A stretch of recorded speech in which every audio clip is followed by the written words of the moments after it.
Welcome, everyone. Happy to have you here on the couch with us. This is episode 33 of I'm Not Confined, but I probably should be. Tonight, Friday on the couch with us turned into Saturday on the couch due to the producer of the Peter Paul Kid Network deciding we needed it to be preempted to make room for the Masked Singer special, encouraging viewers to vote for their favorite singer. But that's fine, because we're here now, and since we waited, we got a treat we weren't expecting. We had been planning on pulling out one of our old favorite films again and going through the process of trying to get you all to like it as much as we do. But we don't need to subject you to that now. Yeah. We'll subject you to it later. Stop it, Doc. You're scaring them. We are watching a scary movie. I do not like scary movies. I don't want to. No. We're not watching anything scary. I mean, it does have monsters in it and a character named Deadly. No, I'm not. I'm just playing with you. It's true, it does have monsters and a character named Deadly, but the monsters are Muppet monsters. We're going to watch the brand new, and I mean spanking new, so new car smell, tag still on it new, show called Muppets Now. Muppets Now. Ooh, my mommy is a Muppet, you know. She works at the Coca-Cola headquarters in Atlanta, but she is an employee of Muppet Labs and is subcontracted out by them. I didn't need to know this, but she told us that one time Jim Henson's son, John Henson, got inside her. Okay, that's way too much information. I thought so too. But she seemed so very proud about it.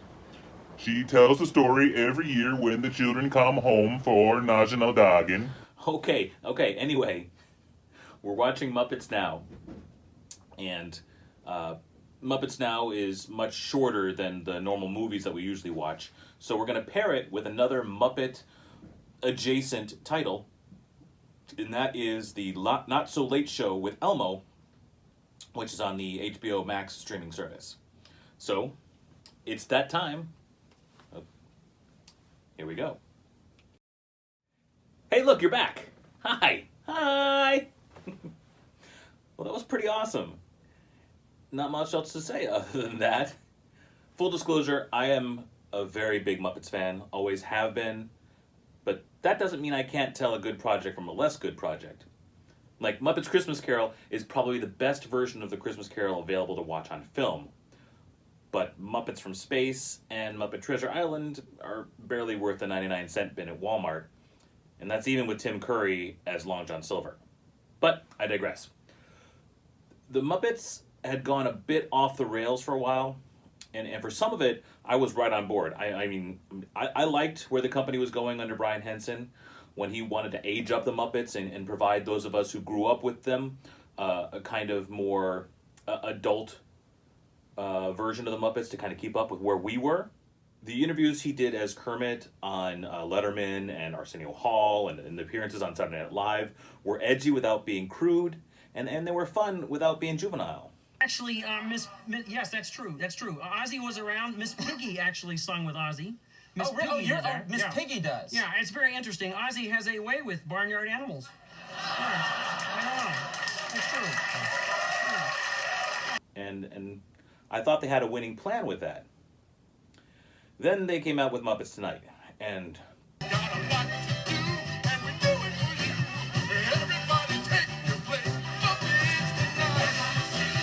boy, was that a non-starter. And I think the reason was because it relegated all of our favorites to secondary roles. Like Kermit, Piggy, Gonzo, Fozzie, they were never the focus. They gave us new characters like Clifford and Pepe and Bobo. And they just didn't come off as the old friends that these other characters, the Kermits and such, were. But that was nowhere near as much of a train wreck as the Muppets was. And I'm not talking about the movie with Amy Adams, which was excellent, but the series that came out of that. Dear sparkling Jesus, that was a mess.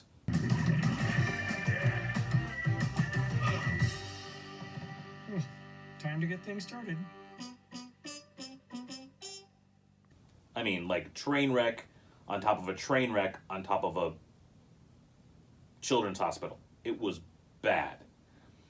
I mean, the Muppets has always had an element of kind of the backstage in it.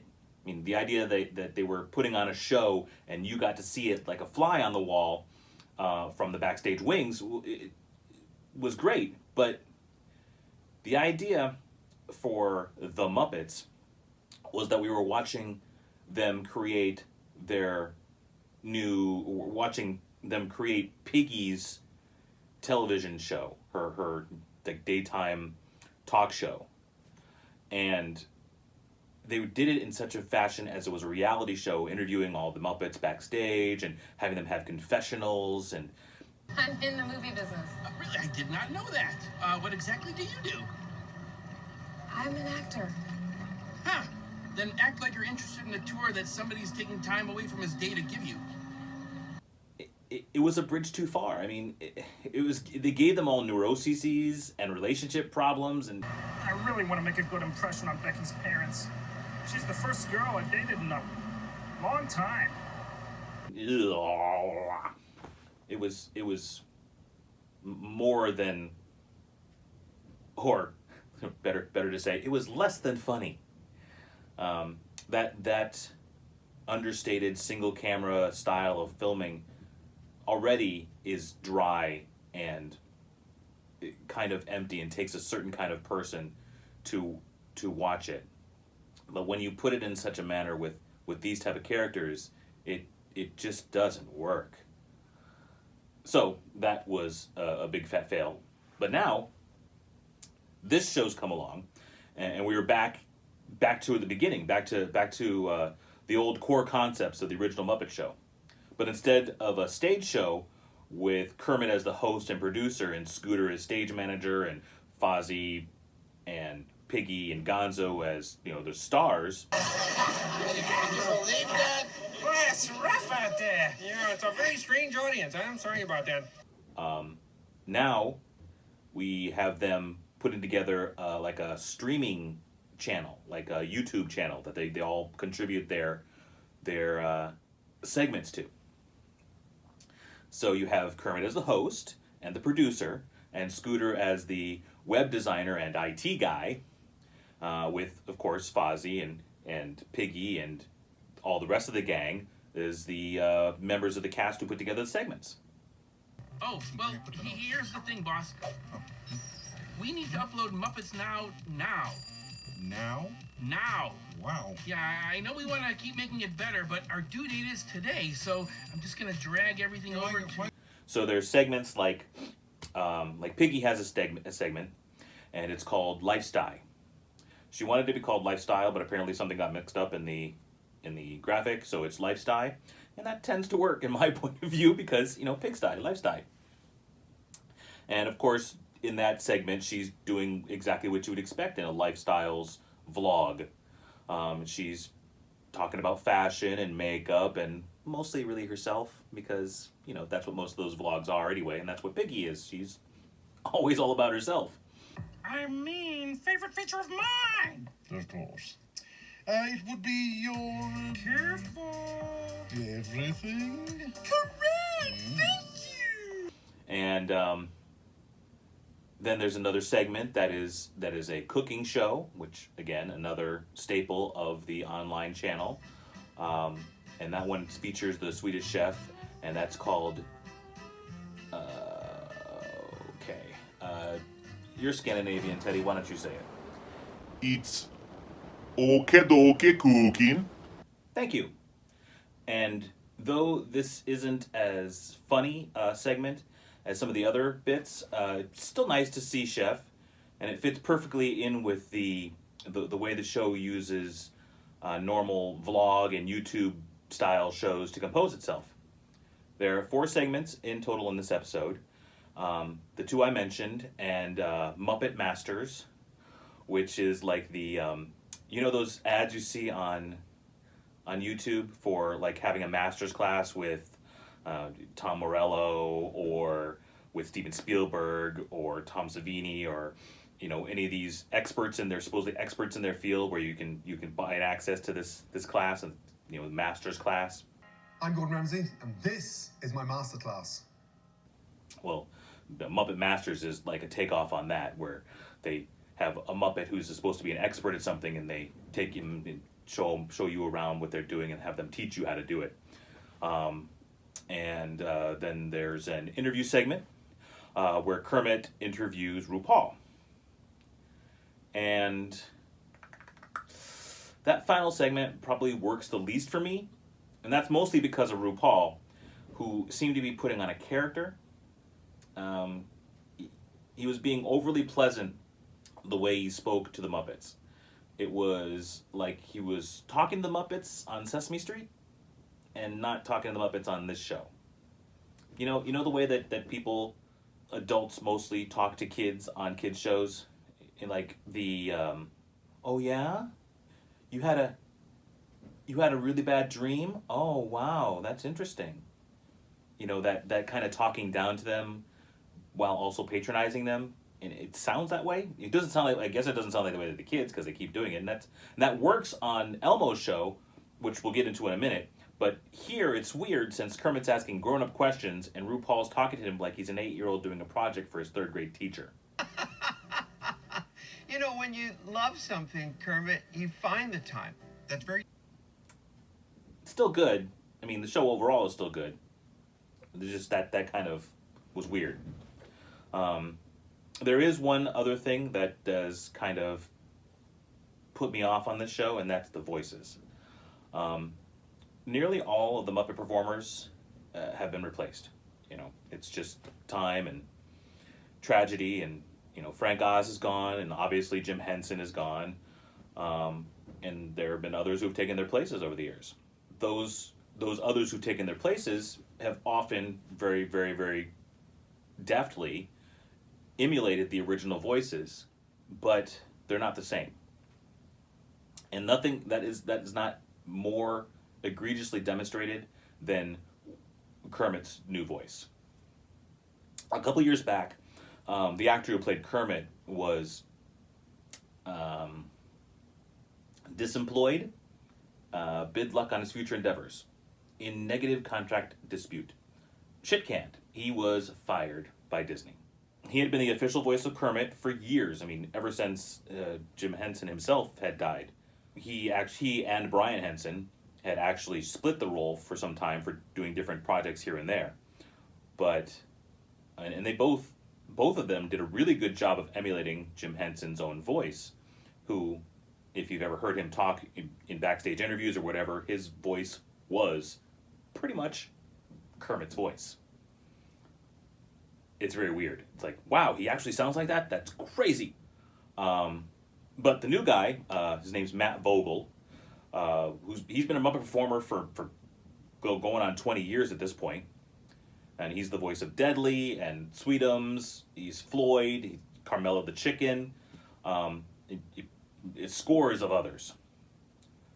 But he doesn't have the same, back of the throat sound to Kermit's voice, which is, kind of the trademark. It's the distinguishing feature. Hi-ho, everybody. Kermit the Frog here. The Rainbow Connection for lovers and dreamers and me. Welcome to the show. Yay! That sound. And I'm not a great emulator of the voice, but I think I sound closer at this point than what he's doing now, because he's kind of taken that entire voice and it's just gotten less and less. The Muppets are so excited about this episode's guest. We've been talking about it all week, so... But I mean, it's not a deal breaker. It's still presented in such a way that, works. It's just that it takes a little bit of getting used to, and it's going to be a while before I'm like, oh, well, that sounds like Kermit, because to me, it doesn't sound like Kermit. But regardless of that, I'm going to give it 2 thumbs up, because I thought it was hilarious, and I laughed out loud several times. Guys? I wish Fozzie was on more. He's my hero. Maybe next week, buddy. Yeah. All right. So I liked it, but I didn't want to. So I'm only giving it 1 thumb. Why didn't you want to like it? Because it's puppets. And how ridiculous is it to have someone else moving your mouth for you? All right, that's still 5 thumbs. So everyone should head over to Disney Plus and check this out. With this and Hamilton, that's 2 winners in a row. Plus all those Emmy nominations The Mandalorian got this week. Disney Plus is making strides.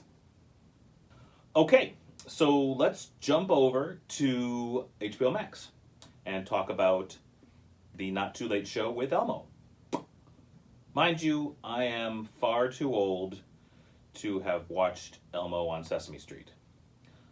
I mean, I'm not too old for Sesame Street. I mean, come on. Don't get it twisted. I'm just in the generation of Cookie Monster and the Count and Bert and Ernie and the yip yip yip yip yip yip yip yip guys.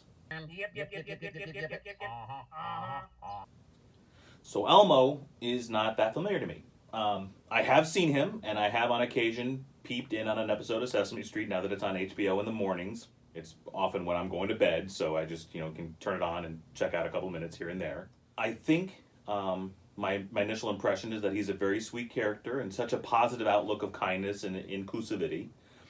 I never would have expected the voice to come out of these guys. This show is very strange. It starts with Elmo in his home with his parents, and they're just finishing up cleaning up dinner. And then you hear Cookie Monster's voice announcing the start of the show.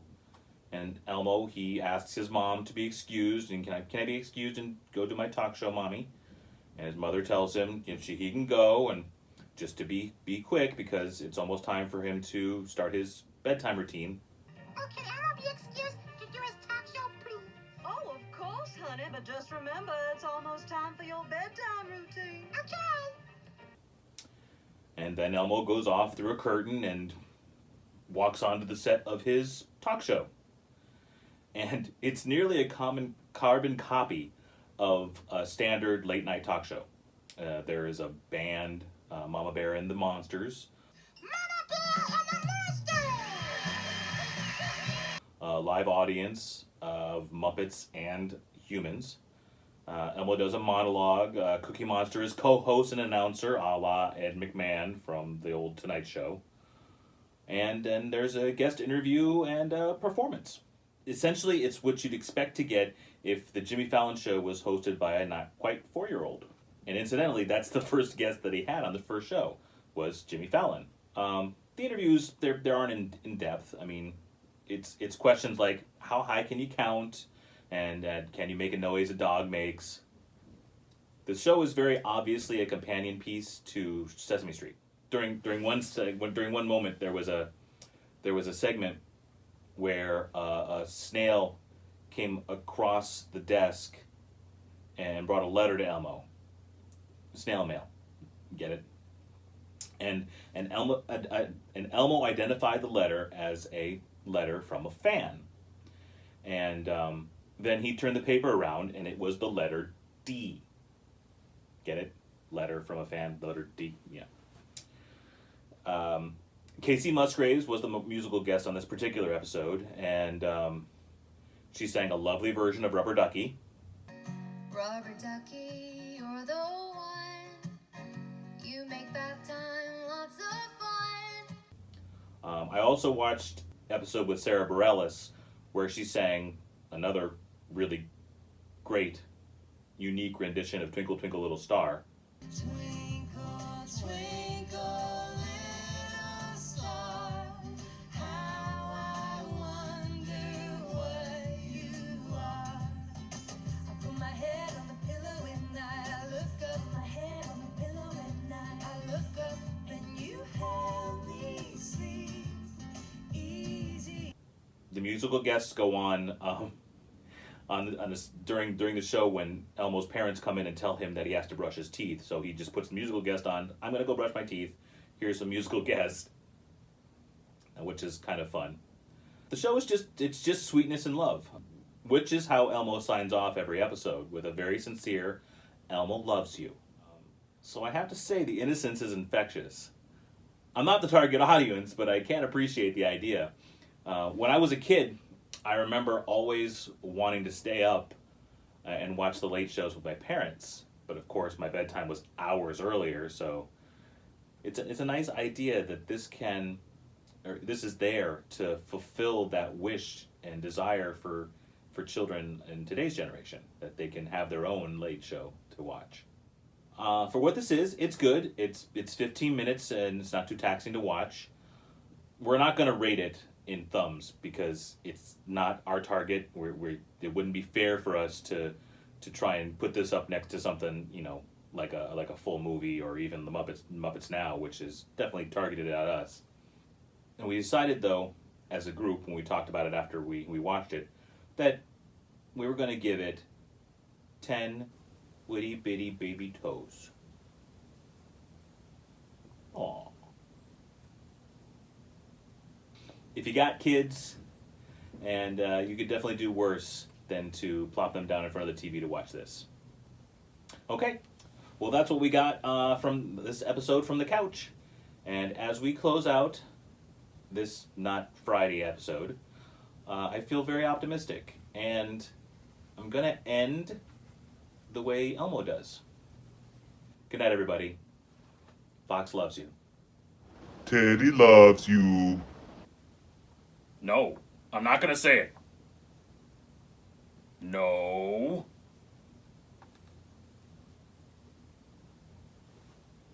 Oh, all right. Doc loves you. So sweet. All right, everybody. Bye. Like, share, subscribe.